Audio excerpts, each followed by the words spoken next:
एक कस्बे की वर्तमान जनसंख्या 2,60,000 है, जो प्रतिवर्ष 25% की दर से बढ़ रही है। 3 वर्ष पूर्व की जनसंख्या तथा 2 वर्ष पूर्व की जनसंख्या का अंतर हमको ज्ञात करना है। देखिए, बढ़ रही है किस दर से? 25%। तो 25% को जब हम लोग भिन्न में बदलेंगे तो ये हो जाएगा 1/4, यानी कि 4 में 1 यूनिट की वृद्धि हो रही है तो 4 से 5 हो जाएगी। मान लीजिए 3 वर्ष पूर्व, 3 वर्ष पूर्व जो जनसंख्या 4 का क्यूब यानी कि 64 है, मान लीजिए, ठीक है। तो 2 वर्ष पूर्व इसकी जनसंख्या कितनी होगी? 2 वर्ष पूर्व इसकी जनसंख्या कितनी होगी? देखिए, 64 तो 3 वर्ष पहले थी, अब बढ़ रही है। बढ़ कितनी रही है? तो 25%, यानी कि 64 का 1/4 और बढ़ जाएगी। देखिए, 3 वर्ष पूर्व है, दूसरे वर्ष आते आते उसमें 64 का 1/4 यानी 25% और बढ़ जाएगा। ये हो जाएगा कितना? 16 चौको 64। इसको जब हम लोग जोड़ेंगे तो ये हो जाएगा 80।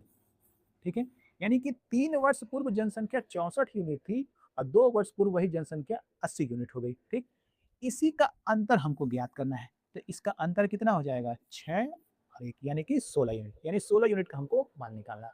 अब आइए देखिए, जनसंख्या बढ़ रहा है 25% की दर से। 3 वर्ष बाद अगर हम जनसंख्या निकालें, 3 वर्ष बाद अगर हम जनसंख्या निकालते हैं तो देखिए, 4 से 5 हो रही है। 1 वर्ष में 5, 2 वर्ष में 5 का स्क्वायर, 3 वर्ष में 5 का क्यूब, यानी 3 वर्ष बाद अगर हम निकालते हैं तो 5 का क्यूब, ये हो जाएगा 5 का क्यूब 125। और यही वर्तमान यानी कि 3 वर्ष बाद यानी वर्तमान जनसंख्या दिया हुआ है 2,60,000, यानी कि 125 यूनिट बराबर दिया हुआ है 2,60,000। ठीक है, तो हमको 16 यूनिट का मान निकालना है। ठीक है, तो 16 यूनिट निकाल दीजिए। तो पहले इसको 25 है तो 25 से काट दीजिए 5 बार में, और ये हो जाएगा 25 से करने 25 और ये जीरो, और ये 25 चौके 100 और ये जीरो जीरो।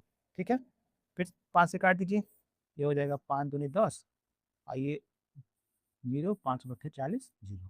ठीक, 16 यूनिट हमको निकालना है। 16 से मल्टीप्लाई कर दीजिए, यानी 2080 में 16 से जब हम लोग मल्टीप्लाई करेंगे तो ये हो जाएगा जीरो, ये मल्टीप्लाई कीजिए 16 बटे 128, 128 का 8 लिख दिए और 2 क्योंकि जीरो है, फिर 16 दूनी 32 और 1 35।